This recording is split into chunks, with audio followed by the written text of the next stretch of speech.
there are times when there is too much heat on the cash movement. What people do is, instead of just moving the money from one place to another without any value to it, they just attach some form of goods to that money so that the transaction look more legit.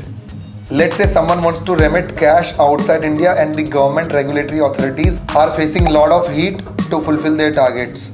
So what's the technique used here is, let's say someone wants funds outside India. So an Indian exporter along with some other country's importer decides to undervalue a good. Let's say the actual market rate of this Mayan Aero is 1 crore. But the exporter will bill only 50 lakhs to the importer and the importer will pay the 50 lakhs. After the Mayan Aero is received by the importer will sell this Aero at the market price, which is 1 crore. 50 lakhs will be paid to the exporter to settle the invoices, and the remaining 50 lakhs received by this person off books will be given to Indian exporter after a commission in some offshore account. Basically under invoicing the goods in the home country and then selling them in the normal price in the foreign country.